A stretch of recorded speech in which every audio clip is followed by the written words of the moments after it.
right, we are officially live. Let me see if that notification is coming through yet. It seems to be a sneaky one. What does it come up if I bring that? Alright, maybe I gotta click this. Alright. Click the wrong thing there.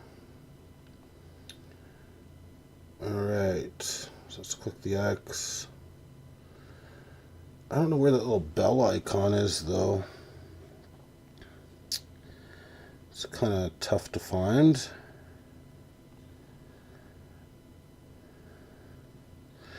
Wow, Sage, you're actually on time for once. I'm very impressed with you for getting here on time. Welcome to the Thundercast. Did you get a chance to watch any sports tonight? If not, we do have the hookup here. I didn't get a chance to watch really anything, but I do have the rundown that we're going to go through here shortly. Let's just give it another maybe 2 minutes.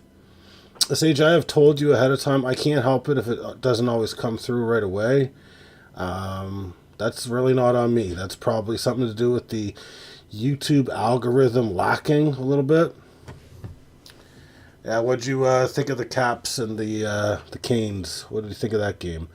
From what I heard in the background when I had a chance, it seemed like the Hurricanes were winning that game the entire time, even when they were losing 1-0. A lot more shot attempts anyway, for what that's worth, but seemed like Washington blocked quite a bit and kept it close. Seemed like it was going to go to overtime, and then I guess they wound up winning it 2-1, wasn't it? Shortly before it would have went to overtime.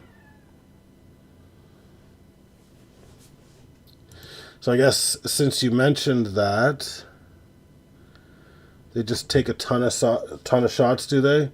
Are they taking like high quality shots, or are they just throwing it up there? They're just like those teams trying to hit 3-point conversions all the time in basketball. Speaking of which, I will have a stat for you very shortly about teams that, just shoot to shoot. Of course, I'm going to have a drink of a fine beverage here. I don't think we really need to go through the box score or anything like that. But yeah, Carolina did knock off Washington 2-1. Oh, it did go to overtime. My bad. I thought they scored right before overtime. Must have been fairly early in the frame that they scored. So Sage is right. So far, he predicted Carolina to beat Washington. So it looks like it might come to fruition for sure. And the stat I was talking about for shots was last night, the Boston Celtics set 2 records. So the first record was 3-point attempts. So it's not necessarily records that you want to have, but they took 60 shots from 3 last night, which is the most ever in a playoff game. And they missed 45 of them, which is also the most ever. So not necessarily the record you want to have. It seems they're just going to keep on shooting the 3. Live or die by the 3, it seems, for them. So, pretty crazy. 60 3-point shots just seems kind of unreal. When I tried Code Academy, it felt like magic. Start with really basic That's the stuff. way they want to play. That's the way they're going to play. So, let's move on from that, and let's go to our next topic here, which is going to be, well, you know what? I actually didn't want to start with the Carolina Hurricanes. I actually wanted to start with the Toronto Blue Jays. So when I was doing the hashtags and stuff, I was feeling pretty good. Jays were up 3-2 in the 8th, and I was like, you know what? They're going to go to 17-18, They're going to keep their, what was that sound? That was a fucking ad that came up when I was trying to get the goddamn Carolina stats. So just ignore it. It never happened. Let's just ignore it. I don't have ad block on fucking Chrome here. I should get it. But all I'm going to say about the Toronto Blue Jays is they completely shit the bed. So they're up 3-2 in the top of the ninth, and in the bottom of the ninth, what do? They let 6 fucking runs. They end up dropping the game 8-3, and I'm fucking savage about this. I need to get to the bottom of what happened. So which motherfucker was it? Oh my God. We're not going to blame Jeff Hoffman, who let 3 runs, because he's been good all year. He's at 2.7 ERA. But it seems to be a recurring theme since I started talking about Yimi Garcia and how he had a 0 ERA. Well, he's now up to a 4.2 ERA. So he has literally blown 3 saves since I said he had a 0 ERA. So absolute dog shit. I don't know who started the game today. A guy named Jose Arena let 2 runs in 4 1/3, so he did give the Jays a chance to win the ball game. But at the end of the day, this is why I've got some fucking anger problems when it comes to things, because you just fucking lost 8-3. You can't let 6 runs in an inning and expect to win the game. The Blue Jays really got to get their shit together.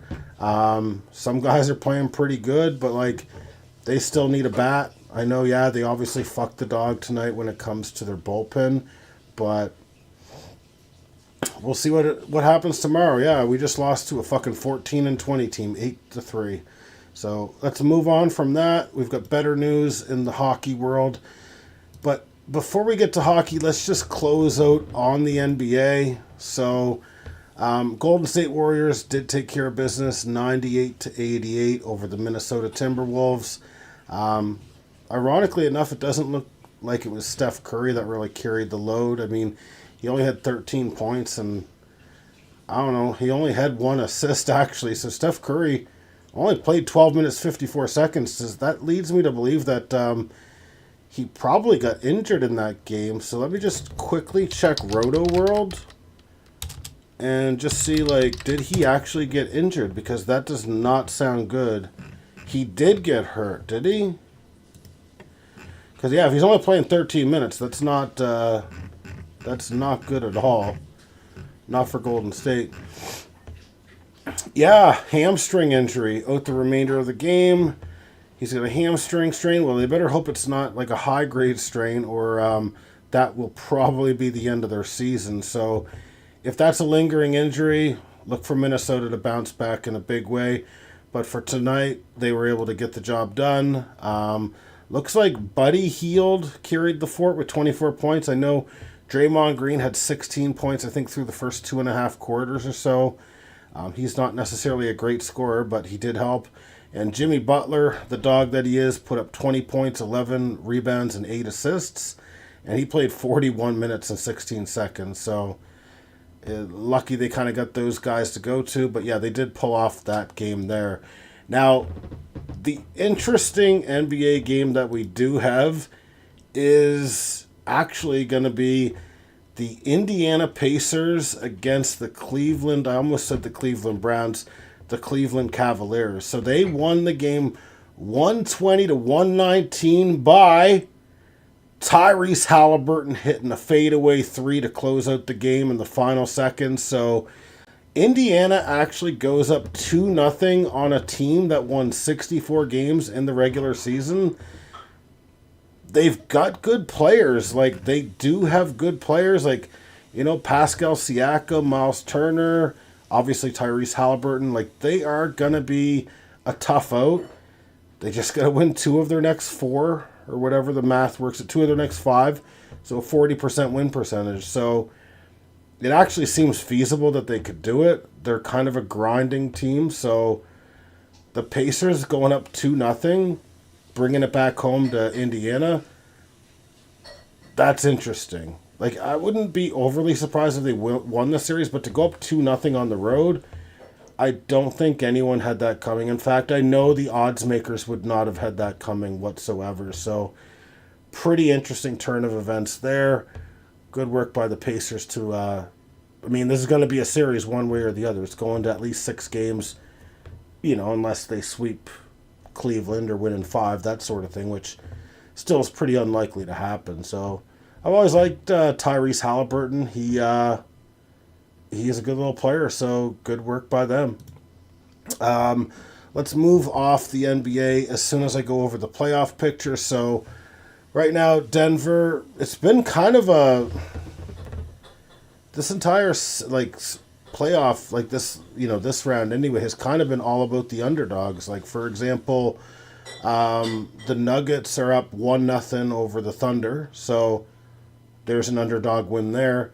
The Warriors, technically an underdog at number 7 going against the number 6, so that's technically an underdog win there. The Celtics, huge underdogs. They're still huge underdogs to win this series. Boston's still favored at like negative 370 to win that series. Actually, I think the odds were better odds if you were to bet on a Boston sweep than a Knicks to win the series, which is kind of crazy. But Boston's got the negative 10.5 spread tomorrow. We'll see what happens there. Obviously, they're not going to miss 45 three-point shots again, but I don't think they should necessarily be taking 60 three-point shots to begin with. One thing one of the Knicks players remarked in the last game, which was kind of funny, was it's like, yeah, they missed 45 shots from three. Well, the New York Knicks missed 17 free throws, so that's pretty substantial there. So I know OG Anunoby's been playing great defense, and I know he came with a big shot yesterday as well. So go up 2-0 and see what happens. Do what the Pacers did and see what happens, because they're up 2-0 as well. So we'll see what happens there. NHL, didn't really get a chance to pay any attention to the game whatsoever, but the Edmonton Oilers did close it out late. I think it was Zach Hyman that hit the first goal. The second goal came on a breakaway. I'm not sure. Sage, do you happen to know who scored that goal for Edmonton to kind of close out and win 4-2?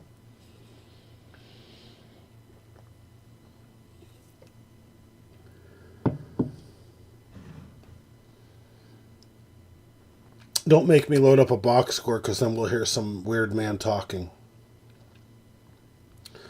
I need you to be my box score guy, Sage. You do not. What do you know is my next question. So that's all I got to say about that matter. So, Sage, I know you predicted Vegas to win this series. Well, right now it's 1-0 Edmonton. Kind of weird, though. Why hasn't Dallas and Winnipeg played? Like, they're going to get their first game in, and all the other teams are going to have like 2 games in. So that seems like, yeah, you look that shit up, Sage. You get back to me immediately, please. That was the game winner. That was Hyman that got the game winner. So that was the 3-2 score. Kind of funny about that was I was actually on a call with 2 of my colleagues when it happened.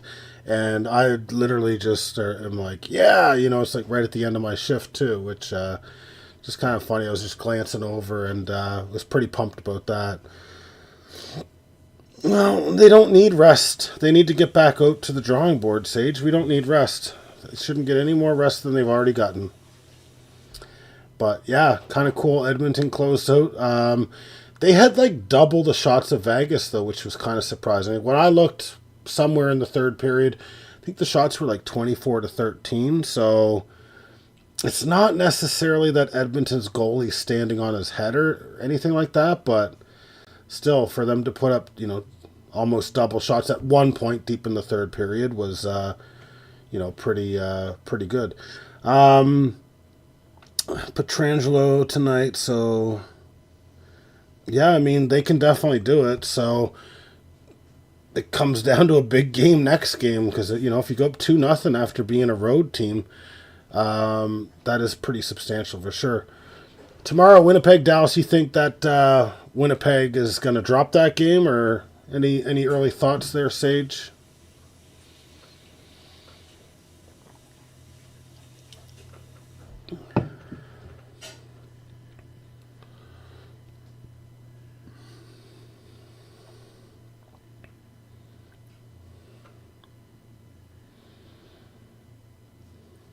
I think You know what, Sage? Just keep on talking. It's going to be Winnipeg. 4-1 win tomorrow. If that's what you believe in, I want you to put a bet, and I want you to put Winnipeg or Dallas to cover a 2.5 spread. Let's turn this into a gambling program a little bit there. Let's start putting our money where our mouths are, okay? I mean, tomorrow is an interesting game for the Leafs because, worst case scenario, you split at home. It's not necessarily great. It's not the worst thing in the world, but it's going to be really interesting to see if they can go up 2-0. It is going to make going on the road a lot better. Then you split there, you're up 3-1, but I don't know. I'm kind of concerned about this Stolar's injury because, I have a feeling he's not going to play tomorrow. Let me just type in and just get an injury update here. There's got to be something.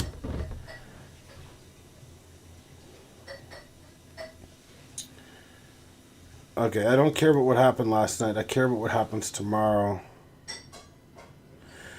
They're saying he could play game 2. Well, coulds don't necessarily mean shit all to me. So, it's promising that he could play game 2, but, I don't want this to become a series where we're,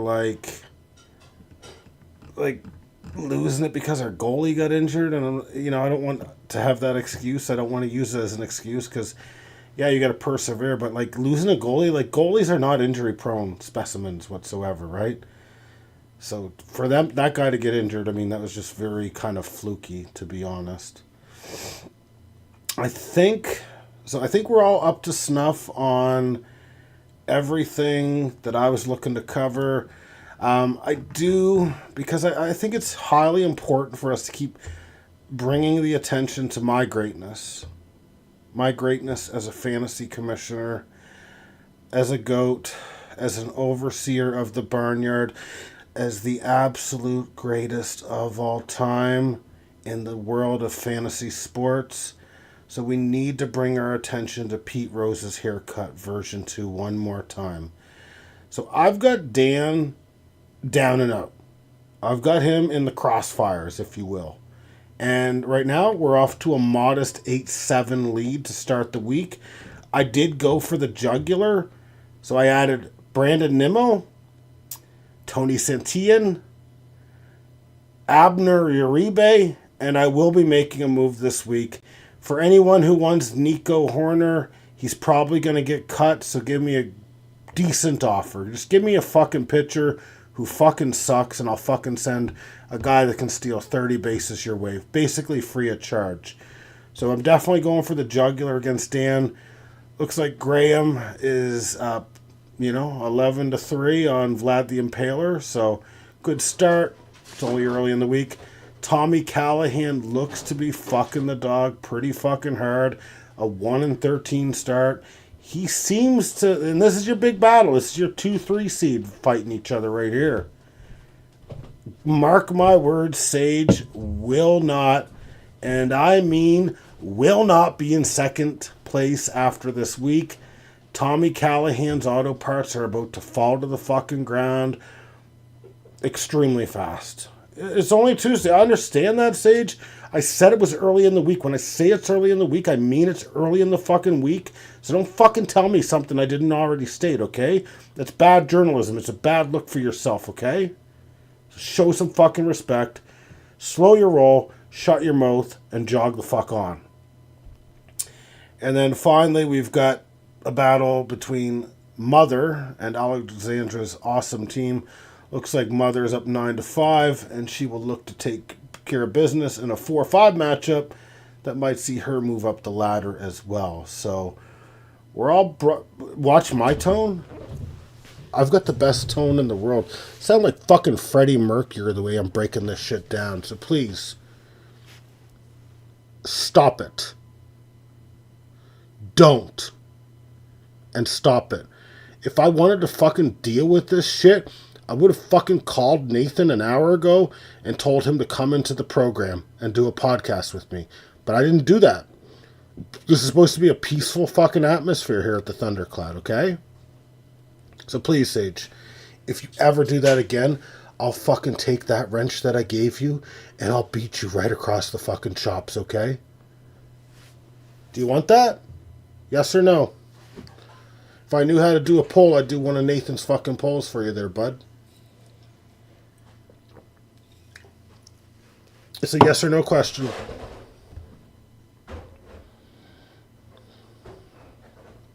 It's not just saying I'm going to take the wrench. I'm going to take the wrench and I'm going to dominate you with that wrench. Not in a sexual sort of a way. Just, I'll dominate you with that fucking wrench. You don't know how to wield a wrench. Never have. So don't, Sage, maybe you need to look to make a couple trades here. Like, maybe what your team's lacking is Nico Horner. I'm always open for business, Sage.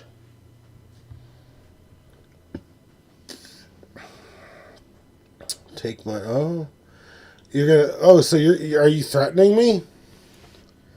Are you threatening me with my own wrench that I gave to you as a birthday present? Yes or no?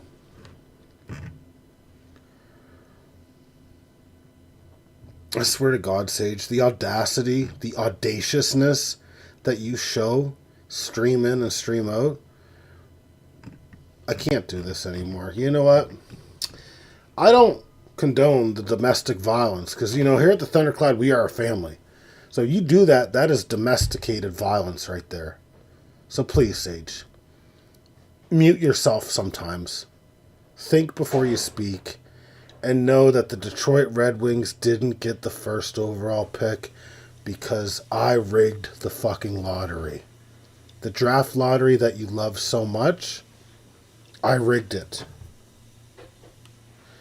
I love the Utah hockey team. I love that they don't even have a fucking name. That's what I love.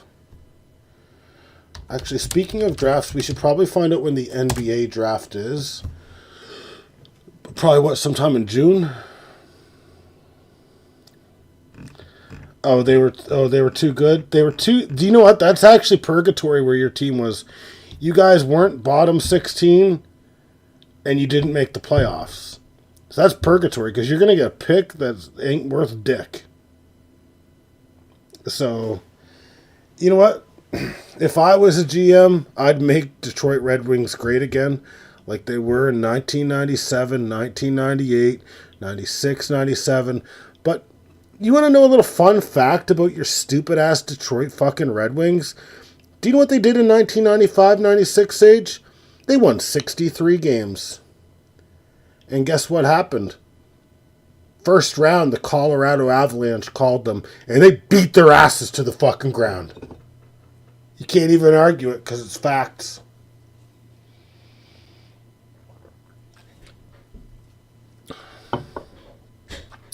You just got served a plate of humiliation.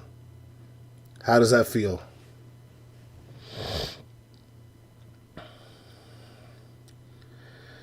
I can't see the rest of your message unless I go to OBS, so I am going to have to motherfucking go to OBS. Or not OBS to see it. Utah originally won second overall, but because they were 14th. Yeah, but they moved up to 4, right? You can only move up 10 spots. I honestly think that draft concept is so stupid. I think it's one of the worst things in the world. We talked about it last night. I'm not going to talk about it again. But, let's just have teams where they finish be where they draft. Except in inverse. Obviously, we're not going to give the best team the number 1 overall. That's not a good way to kind of do things, right? So let's not do that. But... Sage, okay, if you're a coach of a team, right? You're a GM of a team. If you lose out, what are the odds that you're going to be brought back? Yeah, they beat them 2 years later. But 95, 96 was when they were supposed to, do their thing. Let's just look it up. 1995 to 1996, Detroit Red Wings. Oh, I'm sorry, I lied. Oh, you should have fact-checked me. They only won 62 games that year. I'm sorry. They only won 62 games that year. Oh, I guess Stevie Yzerman couldn't do enough. Colorado.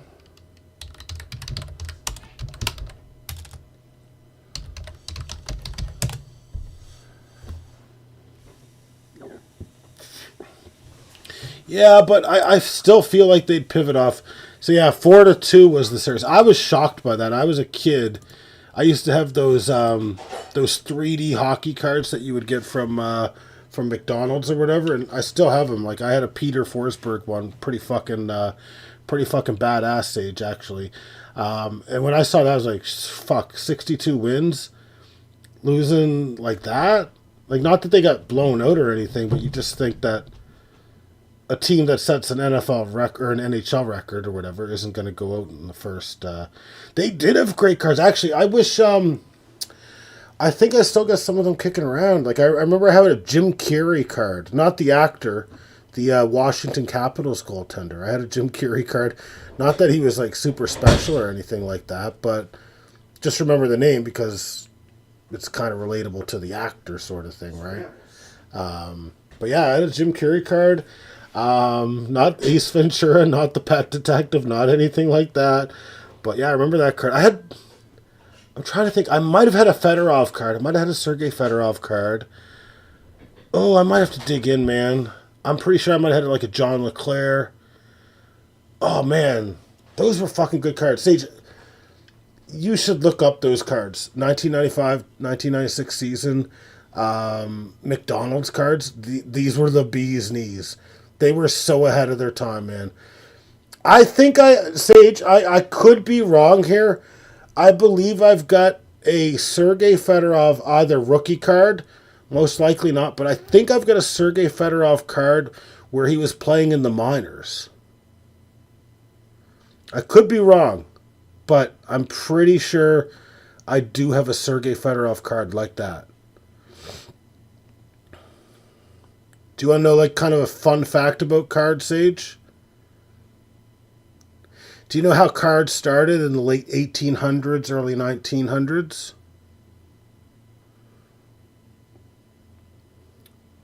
Where do you think cards started back then?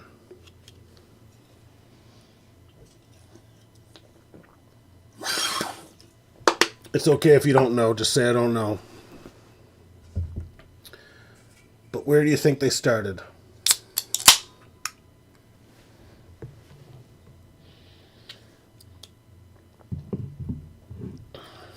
Okay, I might be wrong. I might be mixing them up with someone else. It could be someone else. All right. So back in the day, they used to put cards into like, you know what I mean, like in cigarette packs or whatever, right? But unfortunately, this led to kids at pretty young ages, you know, like 12, 10, etc., starting to get into smoking and that sort of thing. So what they then did was they then started putting it into like cereal boxes and that sort of thing. So kind of an interesting tidbit, if you ask me. Like maybe they just thought kids wouldn't be interested in cards or that sort of thing, right? But like that's where it started. They put it in fucking in cigarette things, man. I mean, this is not a bad move. Get them while they're young, right? Get them while they're young. Hook them for life, you know. Hook, line, fucking sinker. So, yeah, just an interesting fact there. I really, though, there's nothing for us to go over now. NFL had absolutely no news. We went over the Justin Tucker stuff yesterday. Really nothing for news today. No Packers, no nothing. Unless you want me to dig into some scouting reports, which I'm not going to do at this hour. So we're going to call it there. We got to hope that tomorrow that A. Stallworth plays. I keep thinking of Dante Stallworth. Oh, we should talk more about cards, though, yeah. The thing is cards now, like, they went downhill versus before. Because, you know, it was like a rarity back in the day, right? Actually, cards went downhill. 1990s, 1980s, cards went downhill. 60s, 70s, those cards then, those are worth a lot of fucking money. But now they just print it out like candy, right? So it just loses its value because there's so much of it. It's just too saturated in a way, right? I do like collecting cards, but like it's hard to see the value in it right now because they cost a lot, but their value isn't necessarily what the cost is. You know what I mean? I was saying something, though. Oh, no, I was talking about Dante Stallworth. Oh, my God. I keep fucking getting Stellaris mixed up with Dante Stallworth. All I know is I like Dante Stallworth. I do remember when he was fucking involved in, like, a fucking DUI, potentially a hit and run thing back in the day. I think, like, 2007 or something. It's a good little receiver, though, but he definitely had his troubles. At least he wasn't in quite the same situation that Henry Ruggs was, who was going to be eligible, I think, to come out here in a year or two. Henry Ruggs, Sage, is out in like a year or two.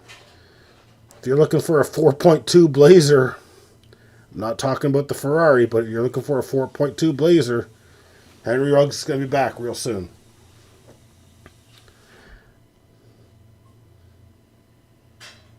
Yeah, Pokemon is weird. Kind of makes me wish I was into Pokemon as a kid, man. Because, like, if you got that shit, just don't sell it. Because that's going to be worth a fortune, man. So if you got Pokemon cards, unless you want to donate them to the Thundercloud, yeah, no, he's soon out. What? It's just a funny thing about the legal system, though. It's like, oh, yeah, he's out, you know what, within 5 to 7 years, we'll say, just within fucking 5, it seems. If one of us did that, I think we'd be put away a little bit longer. Let's just put it that way. So it pays to pay, as they say. Pays to have money. All right, we'll accept the base set Chizaradians. We will accept those, Sage. You send them via FedEx, please. Well, it could be life. It would at least be like in that 10 to 20 range here. You know what I mean? Like straight up, like. But again, if you got fucking attorneys, you know, that are fucking good at what they do, it fucking helps as well. All right, Sage, we went down a ugly road. We went down the Rugley Road. Get it? The Rugley Road, because it's Henry Ruggs. So we went down that road. Was not expecting that whatsoever, but that's what's great about the Thundercast. You know, we're bobbing and weaving and all sorts of things. So we're going to call it there tomorrow. The Leafs are going to absolutely demolish Florida, hopefully. And when I do the stream tomorrow, I'll be in a better mood because the Jays just dampened my spirit 110%. So we will reconvene tomorrow. Everyone have a good night. And that's it. That's it from the Thundercloud here.